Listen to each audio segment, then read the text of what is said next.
Io non sono un mago, non sono un veggente e non sono un santone. Io sono un amico dell'uomo.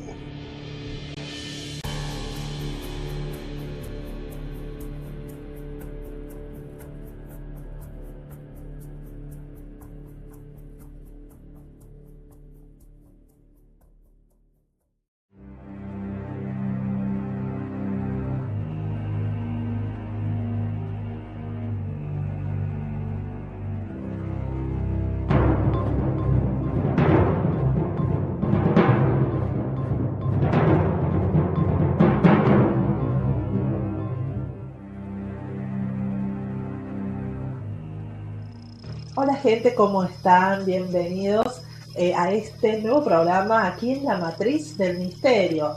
Hoy nos vamos a ocupar nuevamente de Eugenio Siragusa y vamos a dar inicio a la tercera parte de la biografía de Eugenio, para lo cual hemos invitado una vez más a los amigos Antonio Pastor y María en directo desde España. ¿Cómo están?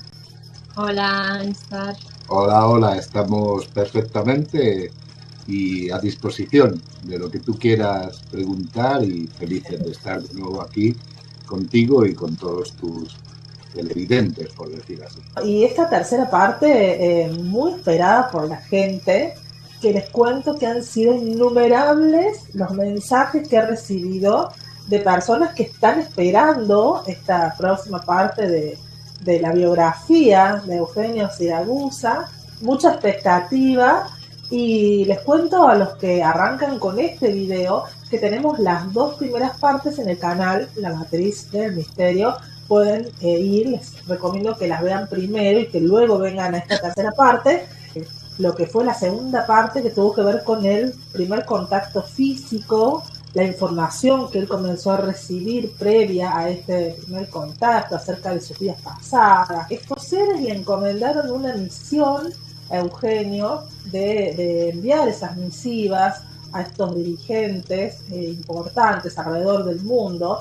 ¿Y qué ocurrió de ahí en más? Sí, recibió la pesada misión, ¿no?, de intentar sensibilizar las conciencias de aquellos que dirigen las suertes del mundo, ¿no?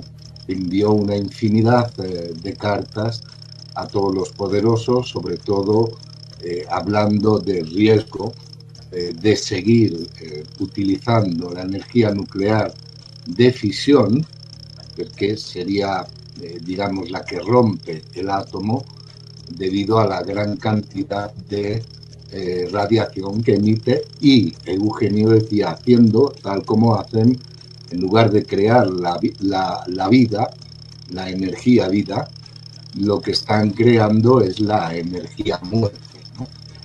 Torre Majorana no se quiso comprometer para lograr la separación del átomo, ¿no?, porque dijo que eso era crear la muerte. En realidad es así, lo estamos viviendo todos los días con las catástrofes de Fukushima, de Chernobyl, etcétera, etcétera, etcétera, y aquellas que no se conocen.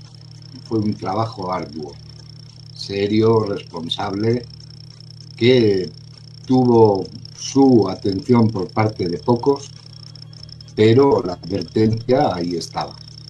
¿Qué repercusión tuvo a nivel mundial este mensaje? ¿Fue escuchado? ¿Fue tenido en cuenta? ¿Cambió algo? Cambió, digamos, bueno, mejor dicho, no cambió lo que tendría que haber cambiado, o sea, el error de los científicos, de manera que lo que cambió fue el desarrollo, digamos, del programa que ellos, los hermanos del espacio, tenían referente al ser humano. ¿Por qué? Porque la intención de ellos era cambiando, digamos, la dinámica del error de los científicos y de los gobernantes, lograr salvar toda la humanidad. Pero como no fue escuchado en los términos que fue dicho, lo único que quedaba era dedicarse a digamos, ocuparse de una cierta cualidad de personas o de seres humanos o de almas, como queramos llamarlo, ¿no? Eso es lo que cambió, porque en el proceso de todo el trayecto de la ópera, de la misión de Eugenio, se ve cómo poco a poco fue cerrando puertas, digamos, a nivel masivo, y abriendo solo puertas determinadas a determinadas personas sensibles, sobre todo al mensaje espiritual y sobre todo moral. Terrestri, vi preparate per la guerra stellare? Ma volete ad ogni costo morire? Sapete chi sono coloro che abitano le stelle? Conoscete la loro reale natura ed il loro potenziale cosmico? Volete ad ogni costo sfidare la deità? Se proprio lo volete, sia! Così imparerete quanto fino ad oggi avete voluto ignorare, dal cielo alla terra, 29/4/1991 alle ore 10:30. Nos quedamos en ese punto entonces de la historia, donde ya todos los líderes políticos, militares, entiendo también, religiosos, habían recibido esta, yo diría, puede ser advertencia de parte de estos seres del cosmos, cómo sigue la difusión del mensaje a nivel global, ya no solamente a los líderes mundiales, sino a la gente. Cierto, cierto. El programa tenía también esa, digamos, derivada de sensibilizar un determinado número de almas en relación al mensaje y en relación, sobre todo, a la profundidad trascendental del mensaje. De hecho, era llamado para colaborar en numerosas conferencias en Alemania, en Francia, en Suiza, España, Italia, toda la parte de Europa, y después, como se dice normalmente, cruzó el charco y viajó a Uruguay, Paraguay, Panamá, Argentina, en fin, para difundir este mensaje, en donde encontró precisamente una mayor sensibilidad interior de las personas. Comenzó con esta difusión, sobre todo estableciendo un puente importante entre la realidad que el hombre de hoy ha llamado extraterrestres y la realidad del pasado, que en realidad eran llamados ángeles, que es su verdadera naturaleza. Empezó a dar conocimientos que sirvieran a la gente individualmente para elevarse en su estado interior, digamos, evolutivo. De alguna manera la gente a través de estos mensajes podía despertar la conciencia. ¿Cómo consideraba Eugenio que afectaba a la población mundial el conocimiento de la realidad extraterrestre? El programa fundamental era sensibilizar la conciencia del hombre, y de esta manera que el hombre pudiera abrir un poco más su interior, practicando los valores positivos que todos conocemos, no es necesario repetirlos, y de esta manera adquirir una conciencia, una elevación de la conciencia personal y una también felicidad existencial mayor en relación a la sociedad, digamos, tan complicada en la que estamos viviendo. Sobre el año 72, 71, 72, 73 creó el Centro de Estudios de Fraternidad Cósmica, en el cual hubo un grandísimo interés a nivel mundial.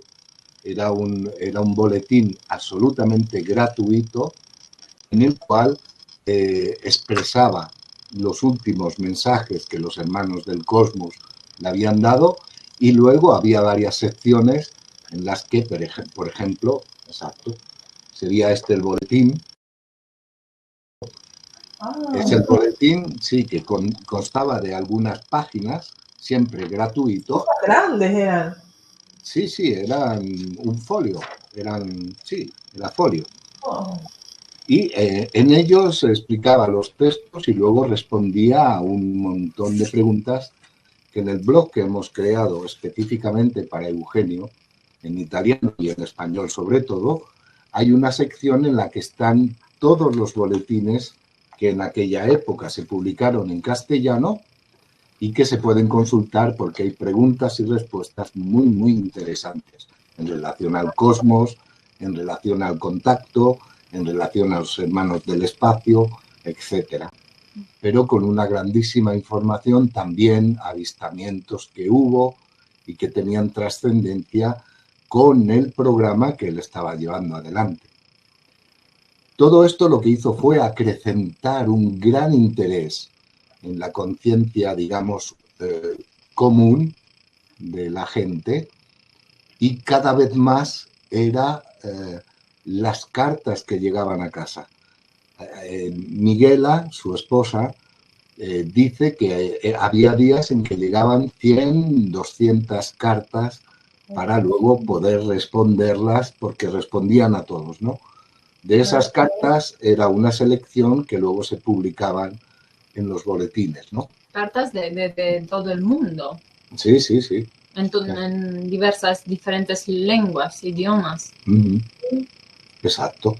De esta manera la difusión alcanzó un límite muy, muy, muy grande, aparte de las conferencias, las entrevistas que le hacían en los periódicos o en las cadenas de radio y televisión, y de manera que hubo, digamos, el poder, ese poder oscuro que controla, por desgracia, y por poco tiempo, porque hay que decirlo así, por poco tiempo las suertes de esta humanidad, empezó una conjura en contra de él, ¿no? Antes de pasar a la parte esta que ya estás introduciendo, que es la parte de la biografía relacionada con esta gran traición que recibe Eugenio, me gustaría que, si podés detallar un poquito más, cómo funcionaba esta asociación. Esto es similar a lo que podemos encontrar en Suiza con la Fundación Senjase. ¿Sería algo similar? Yo creo que sería muy difícil, por no decir imposible, de encontrar una comparación con algo que hoy pueda existir. Porque la creación del Centro Estudios Fraternidad Cósmica de Eugenio era una creación en la que él definía que era como un gran coliseo, lleno de puertas por todas partes, donde no había ningún tipo de limitación por raza, creencia, color, etc. Entonces era un coliseo en el cual las personas entraban y podían salir tranquilamente cuando querían. Era una colaboración espontánea de determinadas almas, por decirlo así, que ayudaban a generar, digamos, pero siempre sin ningún tipo de intercambio económico o de favor. Nunca existió esto.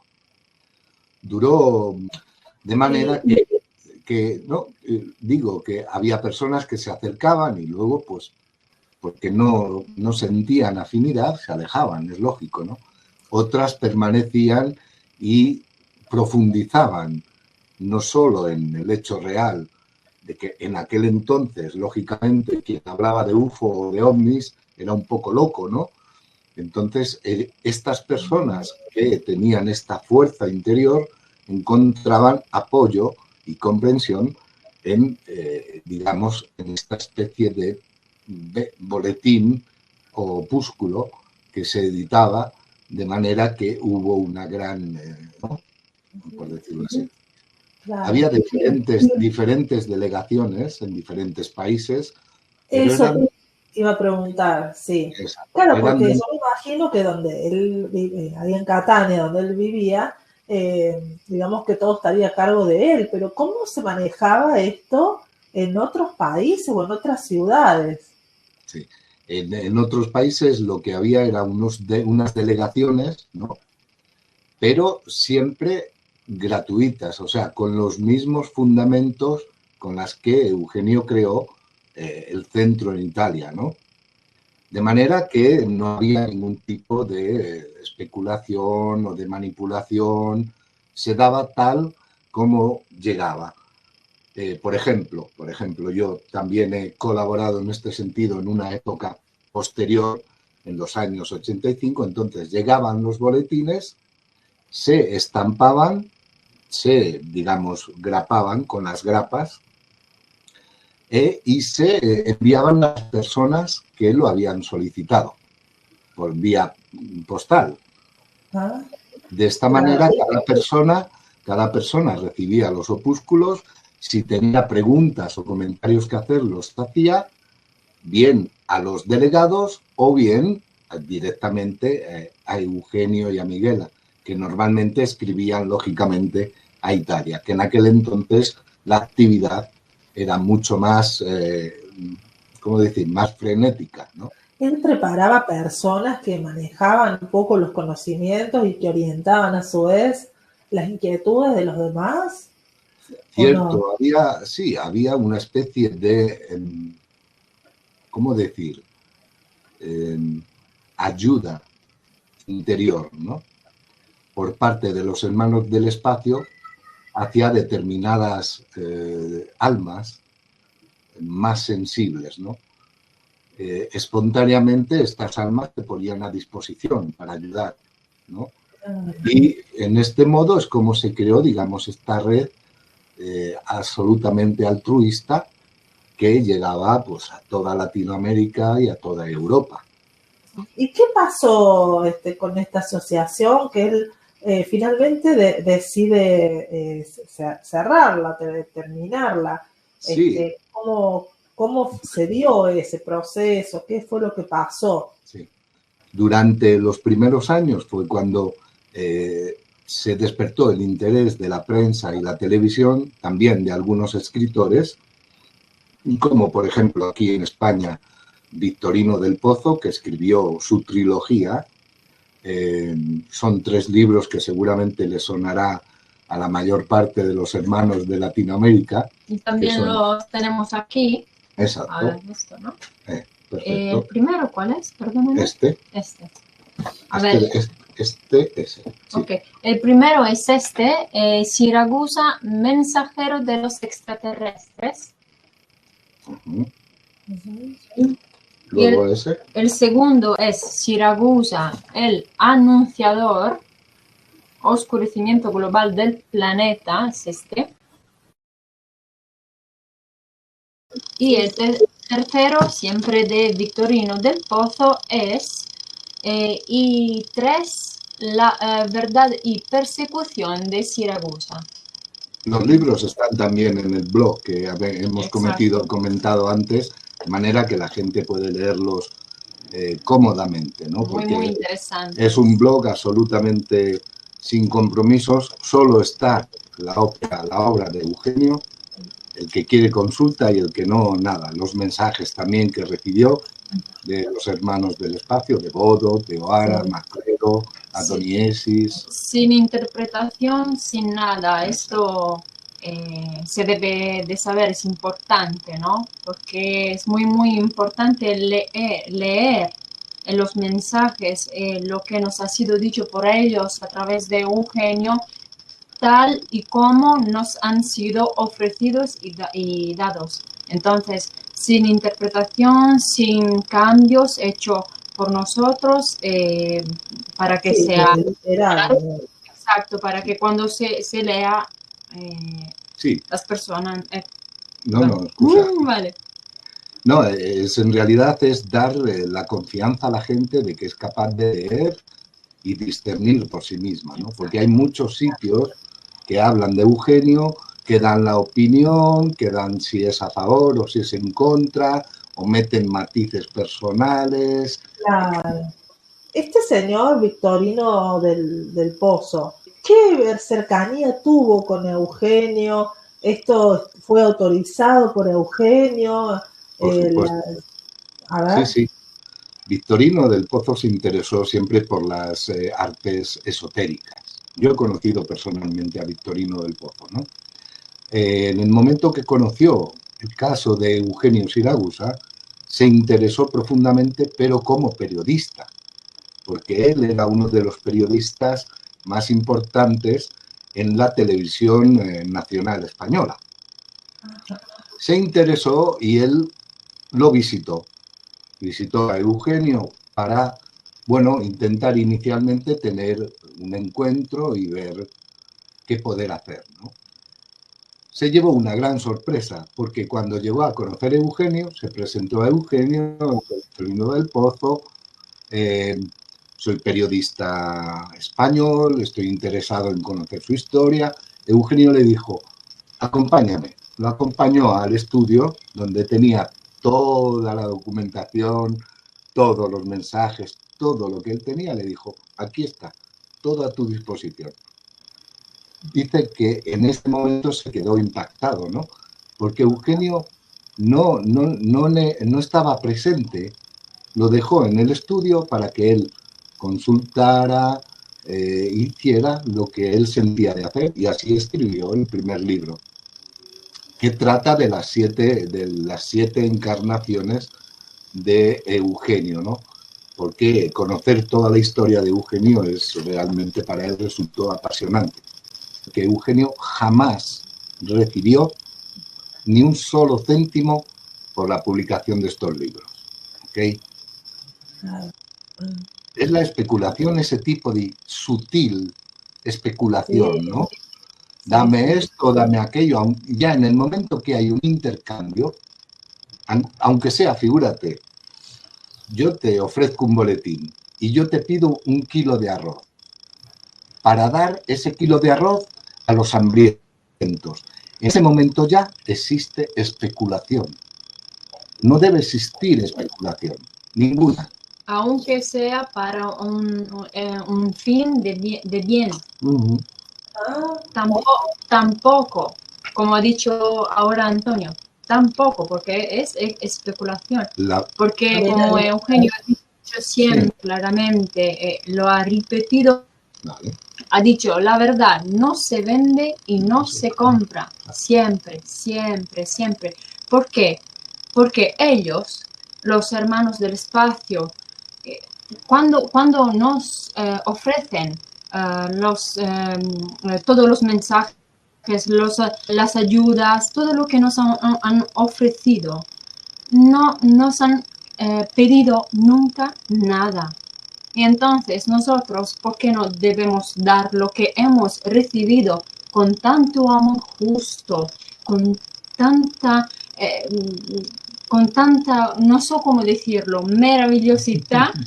¿Por qué nosotros no podemos dar y ofrecer lo que hemos recibido a nuestros hermanos, hermanas, para, no sé, para ayuda?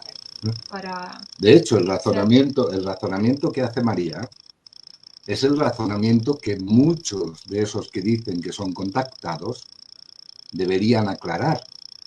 Porque si venden y compran los mensajes y comunicados y los conocimientos que estos hermanos, según ellos, hermanos del cosmos, le dan, deberían de decir qué porcentaje se llevan ellos.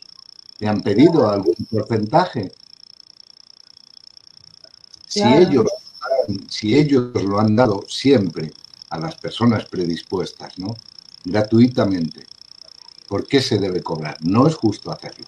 Y esa especulación, y no es justo. Tampoco por un fin de bien. Exacto. Tampoco, no. Y eso es lo que existe hoy.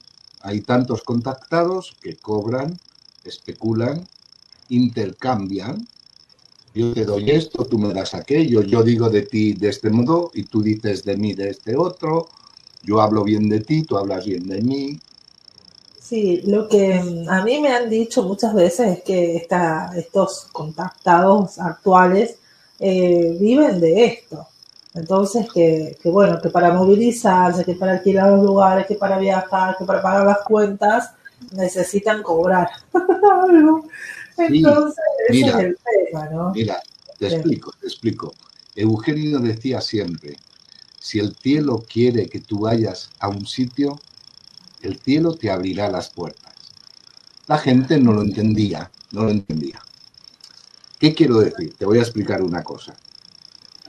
Eugenio un día decidió el hecho de viajar a Latinoamérica, ¿no? Pero Eugenio no tenía plata.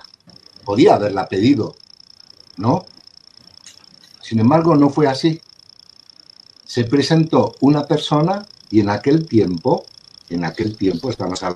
hablamos de la década de los 70, le llevó en valor, le llevó más de 1.000.000 de pesetas, que no sé el cambio que será en vuestra moneda, que en aquel tiempo era tantísimo dinero.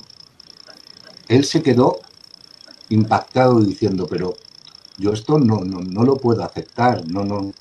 ¿Por qué? Esta persona dijo, no se preocupe, no te preocupes, porque esto es lo que yo tenía que hacer para ayudar en el modo que tenía que ayudar. Y de esa manera pudo realizar, con ayuda de otros, digamos, hermanos de aquel tiempo, pudo realizar los viajes y hacer esta gira en toda Latinoamérica, repito, sin cobrar ni un duro, sin cobrar y sin especular. Estuvo en el Observatorio de Lima, estuvo en el Observatorio Astronómico de Lima dando una conferencia, estuvo en la televisión de Bogotá, estuvo en casi todos los medios de allá, pero todo se abrió espontáneamente. Claro, sí, una sí. forzatura, ¿no? Ajá. Claro, el universo facilitó que él pudiera, digamos, brindar todo ese mensaje a la gente alrededor del mundo. Eso demuestra también cómo, cuando se habla de fe en el cielo, fe en las potencias celestes, eso demuestra también la calidad de la fe de las personas. Sí, y bueno, la verdad que yo no sabía que había venido a Argentina. Recién comentaste, Bueno, enumeraste varios lugares, me sorprendió. Quizás en aquel primer tour, no visitó Argentina. Ahora no te lo podría confirmar, me falta este dato en mi computador. Habría que ver, buscar bien el dato. Sí. A mí la verdad que me ha impactado mucho la historia, el mensaje de Eugenio, y lo que yo he percibido es que primero que no hay mucha divulgación actual del mensaje de Eugenio. Me pareció muy extraño, siendo que yo creo que es de los mayores mensajeros, contactados, profetas de la historia. ¿Por qué creen ustedes que no se ha divulgado masivamente y que haya llegado a la actualidad? Porque a lo mejor en su momento sí tuvo mucha repercusión, pero yo creo que él de alguna manera preparó el terreno para este tiempo y que en este tiempo debería divulgarse más toda esta información. Yo creo que sí, pienso que es así, pero el proceso, según lo veo yo, esto es una apreciación mía, en el sentido que yo conozco, he podido observar el recorrido de Eugenio durante 40 años, ¿no? Porque yo lo conocí cuando tenía 20 años, ahora tengo 60, por lo tanto tengo que decir que el recorrido de Eugenio ha sido siempre un recorrido en el cual era una continua motivación en las almas para conseguir un paso, un escalón más en lo que realmente representa la visita de estos seres en este mundo, ¿no? Entonces, poco a poco ha ido limitándose, ¿no? Al principio eran conferencias públicas, masivas, etcétera. Luego, poco a poco, digamos, ha ido cerrando las velas del barco, porque así lo tenía que hacer, en el sentido de dedicarse a determinadas personas, a determinados individuos, hombres y mujeres, que eran más sensibles al mensaje.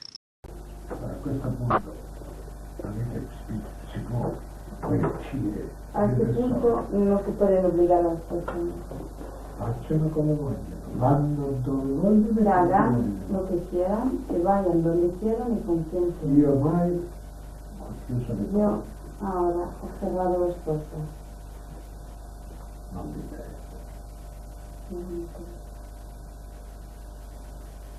Ya no era una dedicación a nivel global, como era con el boletín del Centro de Estudios, sino que era ya una dedicación más reducida, pero siempre conservando los principios de la fundación del centro. O sea, todo gratuito, sin ningún tipo de compromiso, con total libertad y de interpretación de las personas.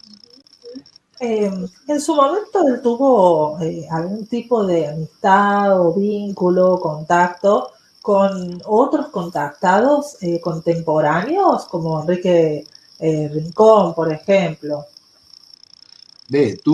Si tuvo algún contacto fue con los de su época, con Howard Menger, del cual recibió la filmación que él siempre ha expuesto en sus conferencias del disco volante que filmó este oficial americano, si no me equivoco, Howard Menger, que luego tenían un contacto, Adamski, Billy Mayer, si tuvo algún contacto sería con estos personajes que espiritualmente ya estaban sensibilizados a la importancia, digamos, de este tipo de encuentro personal con ellos, ¿no? Porque Adamski se encontró personalmente con Orton, Howard Menger se encontró con hermanos de Venus y de Saturno, de alguna de las lunas de Saturno, Billy Mayer se encontró con los pleiadianos, pero siempre con unos discursos más espirituales y trascendentales que lo que algunos ufólogos y contactados de hoy en día difunden. No tiene nada que ver. Después de digamos, la persecución de Eugenio, los hermanos del espacio cambiaron la metodología, una metodología más selectiva, más delicada, más positiva en el sentido de dedicarse a aquellas personas más sensibles, más receptivas al mensaje realmente espiritual, porque el mensaje que nosotros ahora estamos hablando tiene directa relación con el evento de Jesús Cristo. Claro. Ahí está la trascendentalidad de lo que nosotros llamamos, o mejor dicho, otros, porque yo no los llamo así, pero los que otros llaman extraterrestres tienen. Es una trascendentalidad muy grande, que es necesario personalmente cada uno profundizar e intentar comprender el por qué Jesús mismo dijo, eso está escrito en los evangelios, está escrito en la Biblia, dijo, vosotros sois de este mundo, yo no soy de este mundo, vosotros sois de aquí abajo, yo soy de arriba. Claro, sí, sí. Por lo tanto, todos aquellos ufólogos, con todo respeto lo digo, ¿no? Ufólogos, investigadores, contactados, deberían de profundizar más en la importancia, en la trascendentalidad que tiene este evento cósmico, porque la presencia de ellos sobre la Tierra es un evento importante para la humanidad, ¿no? No solo en la cultura cristiana, también en la budista, maometana, etcétera, todas las demás religiones, por decirlo así. Sí, no es la primera vez que doy con estos casos donde el mensaje guarda cierta relación con creencias cristianas, con la Biblia, pero no me he enterado, por lo menos yo desconozco, puede haber, pero yo no me he enterado que haya habido casos de contacto donde mencionen otras creencias, donde hablen de Mahoma, donde hablen del Buda. ¿Por qué sucede esto? Bueno, sucede porque el evento crístico, porque tenemos que recordar que quien nos visitó en realidad fue el unigénito de Dios, que es Cristo, es porque el evento crístico es el más importante para la humanidad de esta generación, o mejor dicho, para la generación de esta humanidad. Digamos que es el que más eco ha tenido, la más trascendencia, pero cualquier persona que haya leído el Mahabharata o el Samarangana Sutradhara o el Corán o cualquier otro libro sagrado se dará cuenta cómo dentro de estos mismos libros están referenciados estos seres angelicales y los medios en los cuales viajaban, que son los mismos que los que ahora viajan. De hecho, en todas las culturas hay dibujos, cuadros, historias sobre ellos y sobre los medios que ellos utilizaban en aquel tiempo para visitar a la humanidad. Y quiere decir también que los mensajeros de Dios no ha sido solo uno, ¿no? Como decir, pero han sido mucho en el tiempo, ¿no? Que se llamaba Mahometo, que se llamaba Buda, que se llamaba Confucio. Cada uno tenía una misión bien determinada en un tiempo bien determinado para toda la humanidad de la Tierra, para la porque la conciencia de la humanidad hoy no es la misma, o sea, no es la misma de la que era hace, por ejemplo, 2000 años o mucho más, ¿no? Porque ha crecido y crece siempre más. Entonces, cada época, cada tiempo, hay que redimensionar los conceptos, todo lo que nos debe hacer comprender lo que, por ejemplo, nos han sido dicho hace 2000 años, hoy es lo mismo, pero con conceptos y términos diferentes, más reales porque estamos más preparados para entender lo que es la verdad y lo que siempre el maestro nos ha traído, ¿no? En las enseñanzas, las leyes del Padre Celeste. En el pasado hablaban de nubes luminosas. Por ejemplo. Hoy en día hablan de globos luminosos. Claro, los carros de fuego. Los carros de fuego, exacto. Sí, sin duda. Hasta la zarza ardiente, ¿no? Se dice que en realidad no era ningún árbol que se estaba prendiendo fuego, sino que era otra cosa, no sabemos qué. Era una astronave que estaba posada con la cual Moisés habló. No habló con la nave, habló con esa voz que salía de la nave y que le dictó cómo debían de comportarse si querían llegar a la tierra prometida. Claro, sí, no, increíble. Siempre me pareció curioso esta parte, ¿no? De cómo siempre hay una alusión a la Biblia en tantos contactos, siempre me llamó la atención.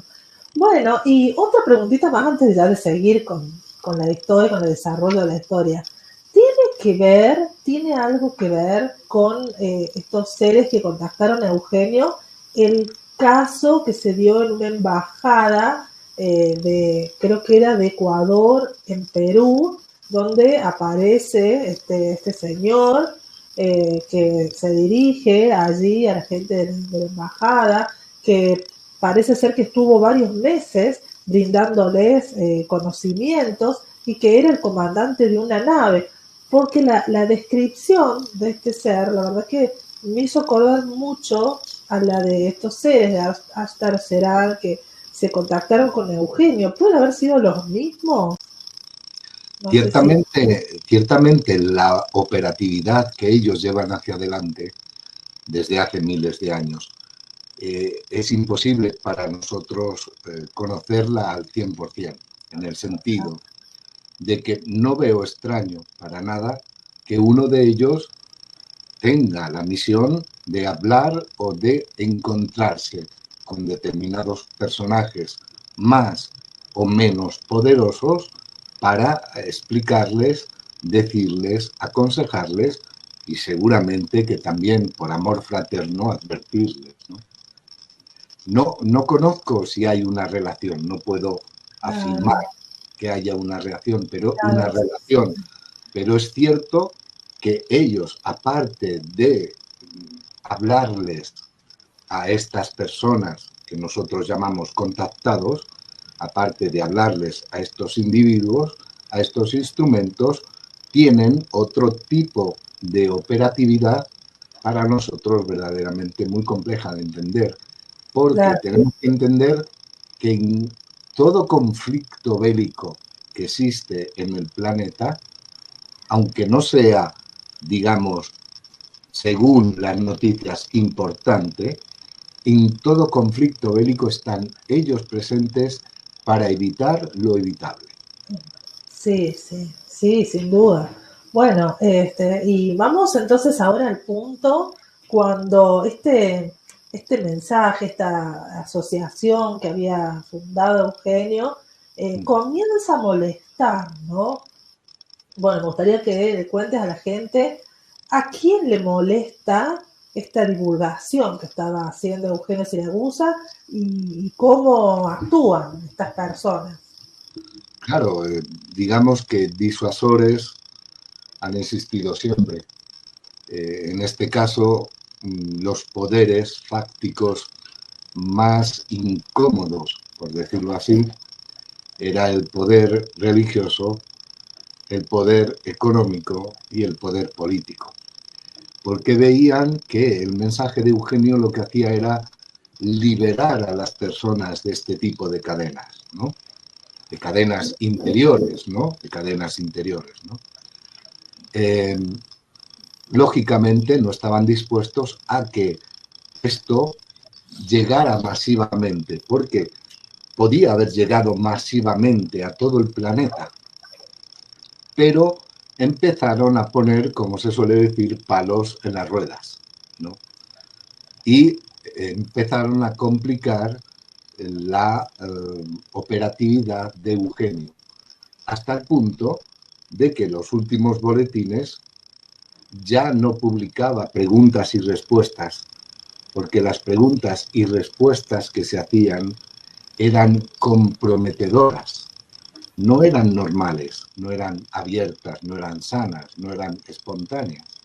De manera que poco a poco fue cerrando ventanas hasta que llegó un momento en el cual ellos le dijeron de clausurar, de cerrar el centro, porque dentro de los componentes del centro había una conjura, por decirlo así, en contra de él. Una conjura que nunca se pensó que fuera de la magnitud que fue. Cerró el centro, no sé exactamente en qué fecha está el mensaje. El 9, no, el 9, sí. Aquí tenemos un comunicado del cierre, ¿no? Del centro, que es del 9 de agosto de 1978, que es es en italiano, ¿vale? Lo muestro así. Que él leyó para todos los delegados y delegaciones de todo el mundo. Exacto. Y que podremos escuchar a continuación. Comunicato, 9 agosto 1978. A tutte le segreterie e delegazioni italiane e straniere, a tutti gli amici studiosi e simpatizzanti del Centro Studi Fratellanza Cosmica e per conoscenza a tutte le autorità costituite. Il compito del Centro Studi Fratellanza Cosmica, fondato da me, si avvia al suo epilogo. Quello che si doveva dire è stato detto e quanto si doveva fare è stato fatto. Grazie al superiore volere e grazie a tutti coloro che, con abnegazione e con fraterno amore, hanno contribuito al compimento di questa poderosa missione. Fondatore del Centro Studi Fratellanza Cosmica, non mi ritengo più, né partecipe né responsabile E quale di nome quanto danno si possa alle dire effimere e fare potenze nel reggitrici? nome del Centro Studi Denaro? Fratellanza Cosmica Politiche? che per compiuta Filosofie? missione ritengo sciolto Pubblicità? e non più operato.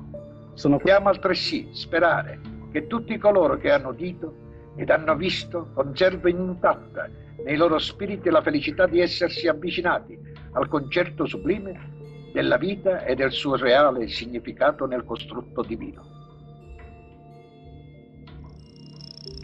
Cerró en agosto el centro porque la conjura ya había, digamos así, cuajado. En diciembre, si no me equivoco de las fechas, porque no soy bravo para las fechas, en diciembre de ese mismo año fue cuando se presentó la policía en su casa y lo arrestó, acusado de diversos delitos que después, con el tiempo, no eran verdad. Me explico. Una cosa es que haya una duda en una acusación, en el sentido de que quede sin demostrar si es o no cierta, y otra cosa es lo que el tribunal, que está la sentencia, está la sentencia, sí, la sentencia del tribunal de Catania, que luego te la enviaré para que así tú puedas hacer un... Lo absolvió porque el delito no existía. Los delitos de los que fue acusado eran falsos todos. Claro, fue una campaña de descrédito, básicamente. Pero dirigida por estos organismos, porque la CIA no solo es americana, hay CIA religiosa, hay CIA económica, hay CIA política. Los famosos Black Men, ¿no? Exacto, los famosos Black Men. Intentaron, porque era realmente una conjura seria de muerte, lo intentaron envenenar en la cárcel y en la crónica, en el libro que Victorino del Pozo escribió en castellano, los médicos, los doctores y los mismos policías decían: no comprendemos cómo este hombre puede vivir con el veneno dentro del cuerpo. Durante su arresto, que fueron 72 días, si no me equivoco, hubo en todo el planeta 82.000 avistamientos en 72 días, de los cuales más de 70.000 solo en Italia, a magistrados, policías, comisarías y gente de la vida política. Un vicebrigadiere che doveva montare di notte giocava a poker per passare il tempo prima di montare. Ad un certo momento si affaccia dalla finestra, che si stava lavando la faccia, si asciugava, guarda sul cornicione del carcere in direzione alla mia cella e c'erano due personaggi con un mantello luminescente, e potete notare che la faccia, avevano tutti e due la faccia uguale, e potete notare che avevano i lobi delle orecchie lunghe, e io so da dove provengono. Erano luminescenti. Dice: signor Siracusa, dice, io non so, sto diventando sciamonito. No, ci ho detto no, non si preoccupi. Poi l'ha saputo il maresciallo. Dice: signor Siracusa, lei è un personaggio scomodo qui dentro, perché mi comporto male? No, ma se lo portano con la cella chiusa, come faccio a giustificarmi io? Poi sono scesi dentro il carcere. No, impresionante. Sí, Impresionante. Sí, hubo un comunicado por parte de ellos diciendo que si no dejáis libre a este justo, ellos destruirían Catania y provincia. Y lo habrían hecho, ¿eh? Ajá. ¿Y a quién fue dirigido ese comunicado? ¿Cómo, de parte de quién, digamos? Ese comunicado fue dirigido de parte de Maclero y Bodoc, que son los dos comandantes que actúan en el hemisferio occidental y oriental. Pero parece que esto no bastó. Resulta que un día una astronave de unos 7 metros aproximadamente de diámetro aterrizó en el huerto que los presos cultivaban en la cárcel donde estaba Eugenio y deshidrató completamente todo el huerto.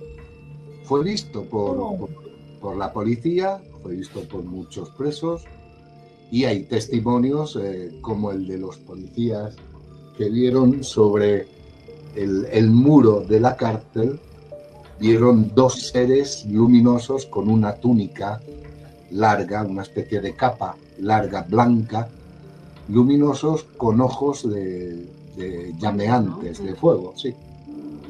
Y se lo fueron a preguntar a Eugenio, porque estaba este policía, sí, está todo en el libro, es muy interesante de leer. Luego hay otros eventos, ¿no?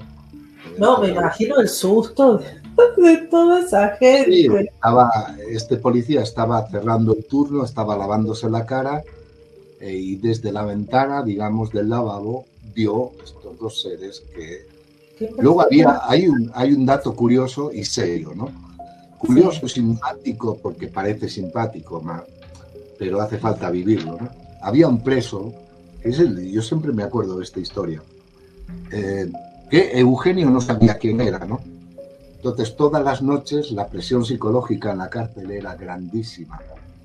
Todas las noches, cuando apagaban las luces para irse a dormir, había una voz que gritaba: ¡Eugenio Ufo! ¡Eugenio Ufo! ¡Eugenio Ufo! Y todos los presos coreaban este tipo de cosas. Para Eugenio eso era una presión enorme, ¿no? Se sentía amenazado. Este periodo de tiempo es comentado así por el mismo Eugenio. Después de poder desmentir el hecho de que yo violara, todo se normalizó, porque ellos mismos verificaron que lo que yo les decía era la verdad, a raíz de unas entrevistas que hicieron en televisión a Leslie. La cosa cambió. A pesar de todo, se sabe que yo soy el ufólogo, el contactista, y este tema es objeto de mofa por parte de los presos. En especial, hay uno que todos los días, a las 9 de la noche, cuando hemos terminado de cenar y nos disponemos a dormir, comienza a gritar: ¡Eugenio Ufo! ¡Eugenio Ufo! ¡Eugenio Ufo! Seguidamente, todos los demás también a gritos corean lo mismo y se ríen en todas las galerías de la prisión. Eugenio Ufo, Eugenio Ufo, Eugenio Ufo.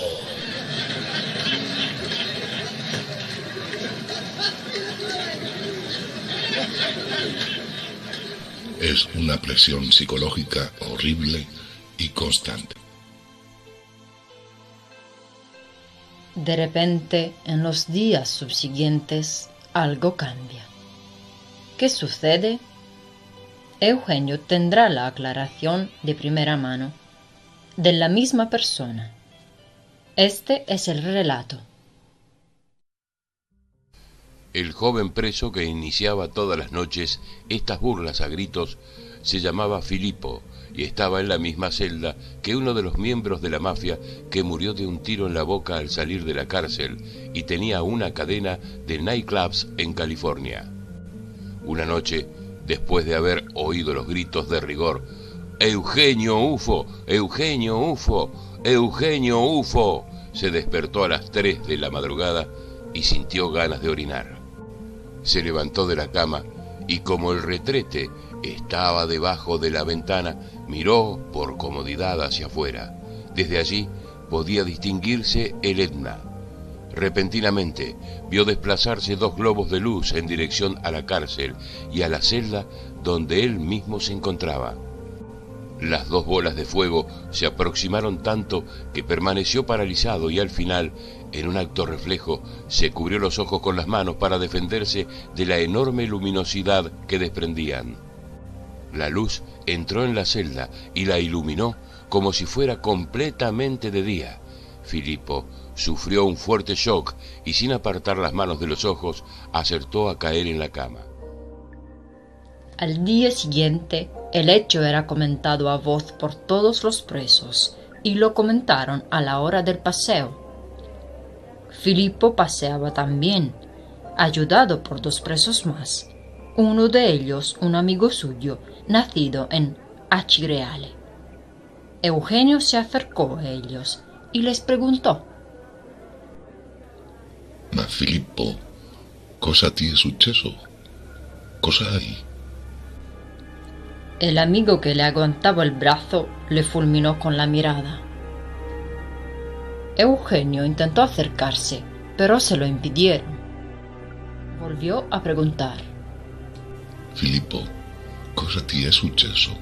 Perché cammini così? Non te lo posso dire per il momento. Non te lo posso dire. Non mi sento bene. Esa noche, de regreso a las celdas, no se oyó el grito habitual de las 9 de la noche. Eugenio, ufo. Eugenio se sorprendió por no escucharlo e incluso solicitó información a los jefes de la mafia, pero no de aquella mafia real de la que se habla. Con estos jefes solía pasear y le protegían desde la curación, como ya se sabe, de uno de ellos. Al día siguiente, a la hora del paseo, Filippo salió también de la celda, caminando por su propio pie, pero se frotaba compulsivamente las manos insistentemente. Siragusa lo vio y se dirigió a él. Filippo, ti senti male ancora? Sei disgustato con me per qualche ragione? Vuoi parlare? Posso parlarti? Ti prego, per favore, di non dire niente agli altri prigionieri. Già sai come sono qui dentro. Ti possono rendere pazzo, sai? Ero io quello che gridava nelle notti Eugenio Ufo. Ero io quello che stimolava gli altri prigionieri perché gridassero Eugenio Ufo. Guarda quello che mi hanno lasciato. En este momento, Filippo giró sus muñecas y sobre el dorso de la mano tenía grabado como un tatuaje. Era un ojo abierto que no desaparecía. Por esta razón se frotaba las manos una y otra vez en un movimiento mecánico e inútil. Eugenio le dice: Non ti preoccupare, visto che ti sei reso conto che non stava bene ciò che tu dicevi, non ti succederà nulla. Ti scomparirà questo marchio progressivamente. Non pensarlo più. Filippo le dice: Se in avanti qualcuno grida Eugenio Ufo, io lo ammazzo, lo ammazzo.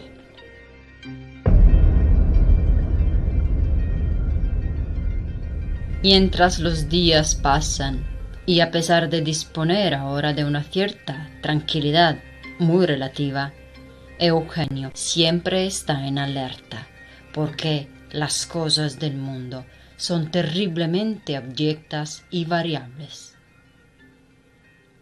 Se hace necesaria una demostración y advertencia más clara, rotunda y evidente.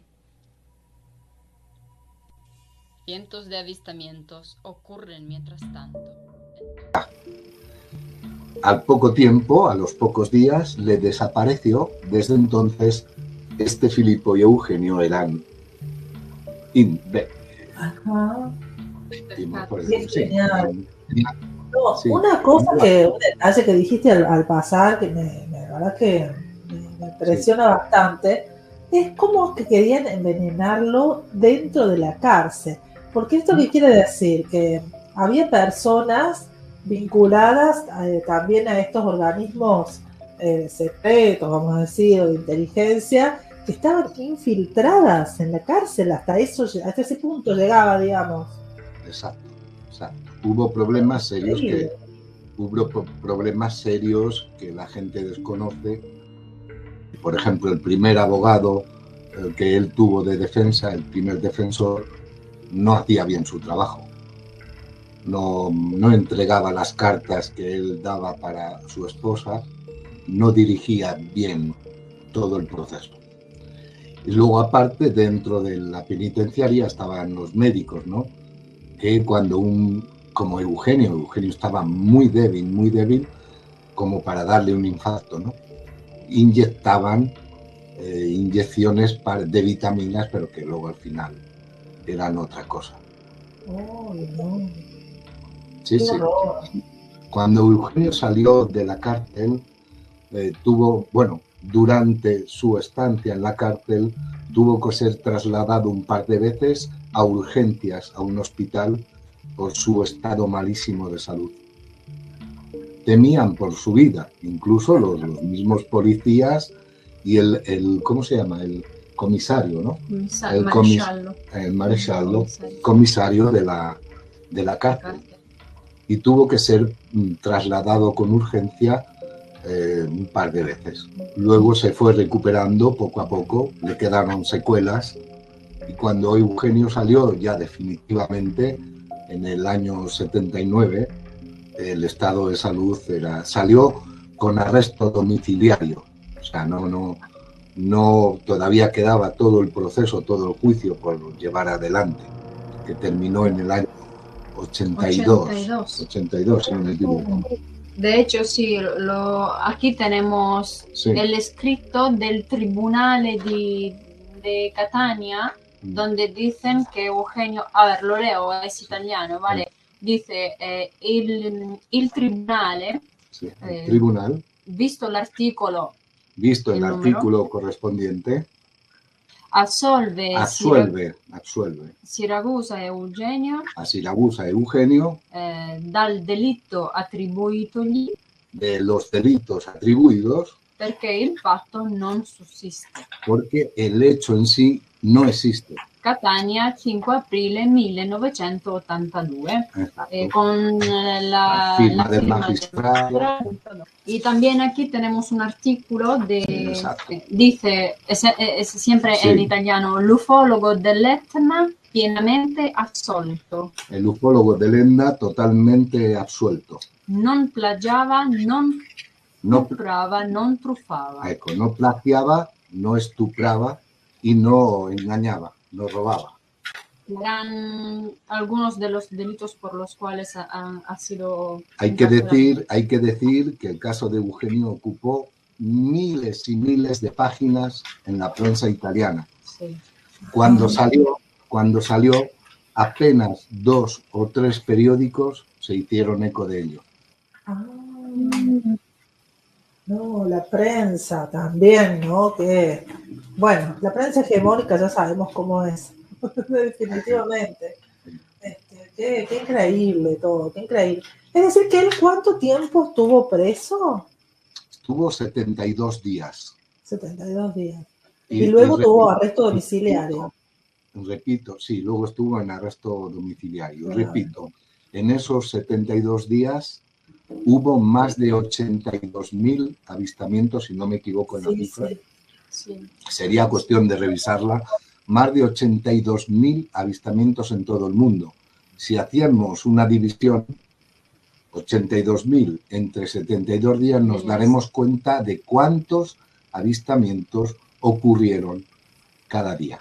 De hecho, Eugenio lo decía, sería mejor, lo decía a ellos, al maresciallo, a todos ellos, ¿no? Sería mejor para vosotros que yo saliera fuera vivo y sin heridas y entero. Claro. De hecho, ellos no bromean. Exacto. De hecho, el mismo comisario un día lo llamó a la oficina. Sí. Reímos ahora que ha pasado, ¿no? Pero que en aquel momento. Claro. Eugenio, fue terrible. Esto viene a estar contado en el libro, ¿no? Un libro que, vuelvo a decir, que no lo compren, que lo pueden ver y leer tranquilamente en el blog en el blog. Hay mucha especulación con los libros, ¿vale? Se puede también descargar, claro. Exacto, se puede también descargar. Y si alguno quiere que yo se lo envíe, se lo enviamos gratuitamente por email, ¿vale? Ahí está. Claro, eso es. Sí, yo recuerdo haber visto un artículo por ahí que hacía mención de que en la zona cercana a la cárcel había muchos negocios y que la gente estaba tan aterrada porque era permanente el tema de los avistamientos que muchos cerraron incluso. Sí. Se fueron. Sí. Había un kiosquero especialmente que cerró porque la presión era muy grande. Y luego, por ejemplo, en diversas partes de la isla de Sicilia conocían a Eugenio. En el momento de su arresto, al día siguiente, el volcán Etna entró en erupción.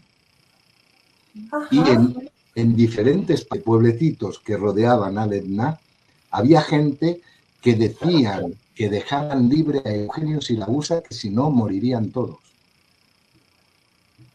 ¡Wow! O sea, claro, sabían. Eugenio era conocido por la zona.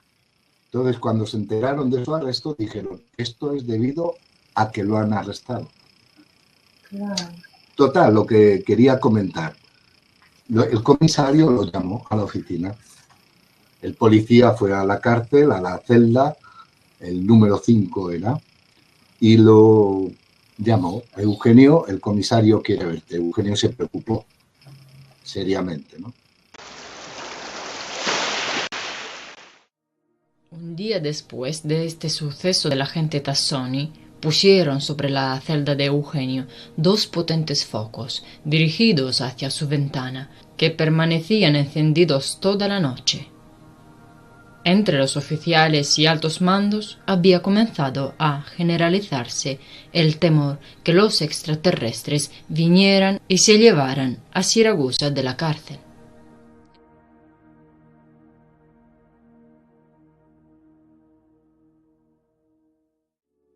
La historia decisiva y concluyente tiene lugar 2 días más tarde, del modo más oficial posible, dentro de la oficina del comisario jefe de la cárcel.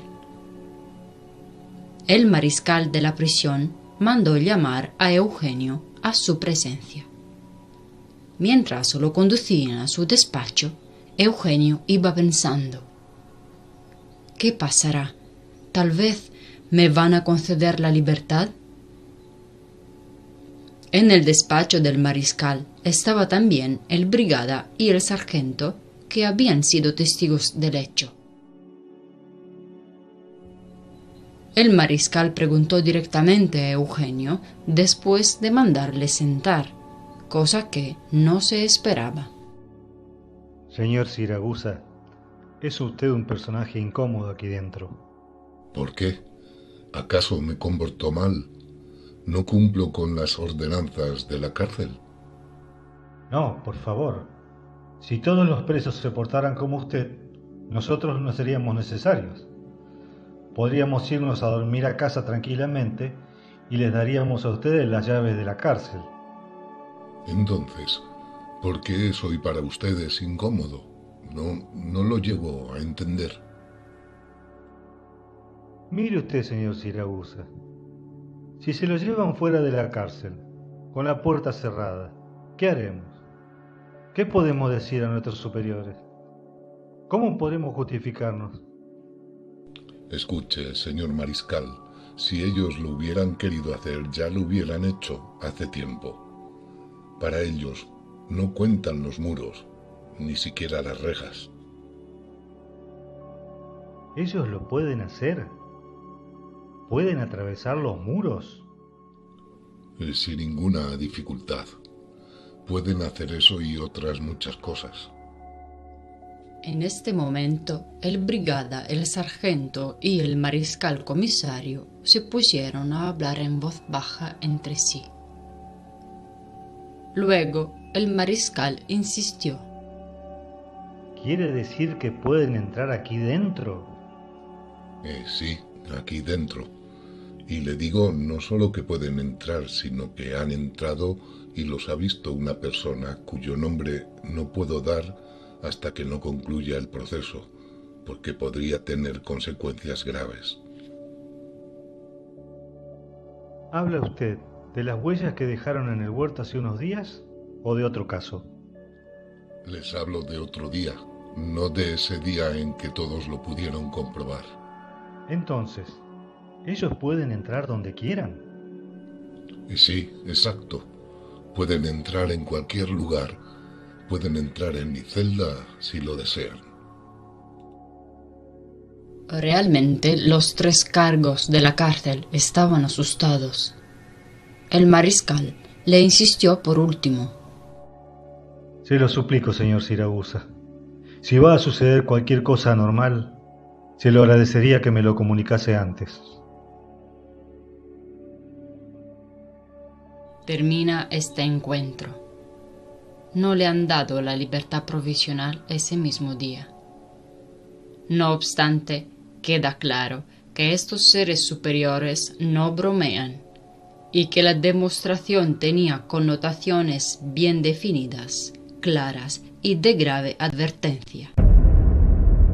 Pero hasta ese punto el nivel de impacto de sus intervenciones habían afectado incluso propio precisamente al jefe de la cárcel. Así es. Le dijo que estaba preocupado. Dice, ¿cómo mantengo yo mi trabajo y cómo justifico yo? Claro, ¿cómo justificaba?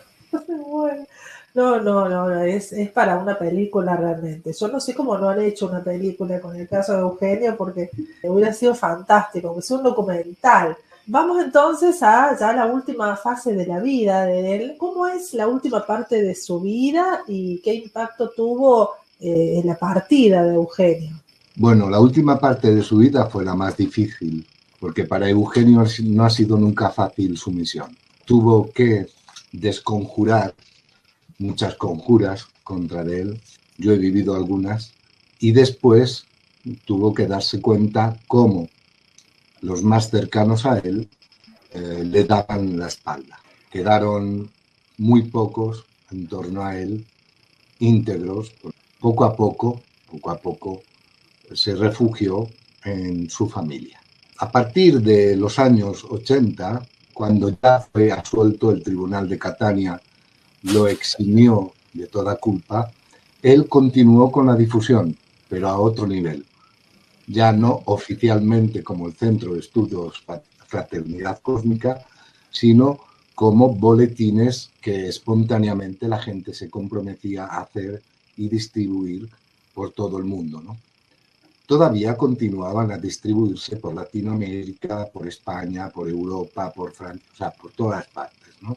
Pero no ya con la estructura oficial del Centro de Estudios, lo cual hacía la difusión mucho más honorífica, en el sentido que era un esfuerzo personal que cada persona hacía porque quería hacerlo.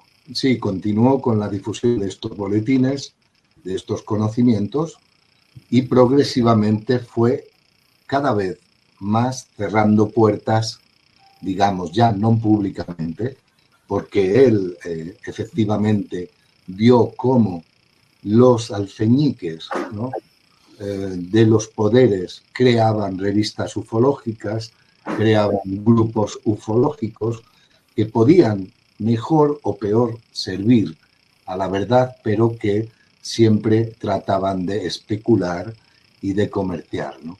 Él fue cerrando este tipo de círculos que en torno a él estaban actuando todavía y se ciñó solamente a recibir a las personas en su casa, a determinadas personas que, sensibilizadas, ¿no?, por el mensaje, querían conocerlo, hablar, hacerle preguntas, etc.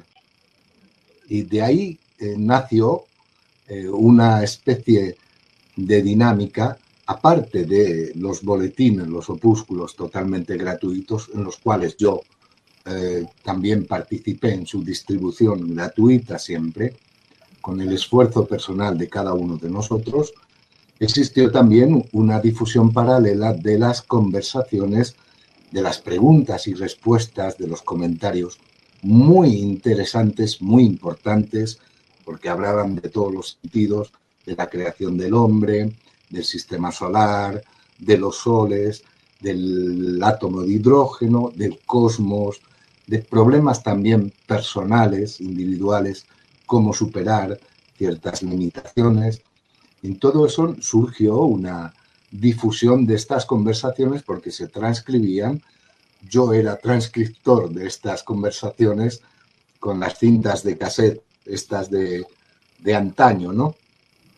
Y se difundían a todas aquellas personas que querían conocer las conversaciones, de las cuales también hay en el blog una gran parte.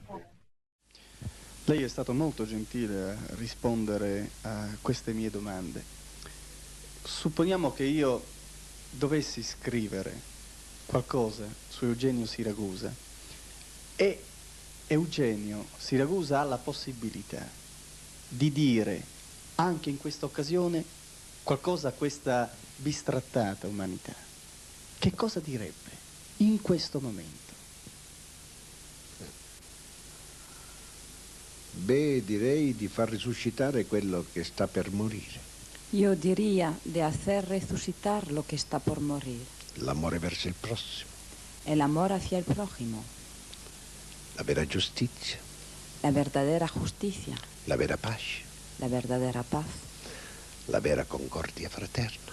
La verdadera concordia fraterna. Cosa ci potrebbe essere di più bello? ¿Qué es lo que podría ser Di más più bello? sublime. De más sublime. Di più reale. De más real. Ha mai avuto paura che qualche cosa si potesse spezzare? Qualche cosa potesse improvvisamente bloccarsi nel meccanismo della sua opera? No. Ormai sono 33 anni. Io sono stato folgorato a 33 anni e il 25 marzo di quest'anno ho compiuto 33 anni di opera, nel compimento del 66esimo anno. Ahora son 33 años. Yo fui folgorado cuando cumplía 33 años. El pasado 25 de marzo cumplí también 33 años de obra. Cosa devo temere? ¿Qué es lo que debo temer? Che si spezzi qualcosa? Que se rompa algo. No, non temo. No temo. Io devo confessarle che sono stato molto travagliato nel fare questo servizio perché sapevo benissimo che avrei incontrato una persona, un uomo come lei. Eugenio Siragusa, una persona criticata, in certi casi bistrattata, in molti casi amata. Io penso che la domanda definitiva possa essere soltanto una. Chi è realmente Eugenio Siragusa? Sono stati molti a domandarmelo. Han sido muchos a preguntármelo. Che importa sapere chi io sia? ¿Qué importa saber quién yo sea? Da dove vengo? ¿De dónde vengo? Importa prendere conoscenza del discorso che porto. Importa tomar conocimiento del discurso que llevo. Non ha importanza il messaggero. No tiene importancia el mensajero. Ha importanza il messaggio. Tiene importancia el mensaje. Amici, Amigos, vi ricordo os recuerdo che io sono un vostro amico que yo soy vuestro amigo e che non mi duole affatto soffrire y que no me importa sufrir per amore vostro. para amor vuestro. Lo faccio ben volentieri, Lo hago muy a gusto, costi quel che costi, cueste lo que cueste, ma lo faccio pero lo hago perché io amo l'uomo porque yo quiero al hombre e spero espero tanto nella sua salvezza. en su salvación.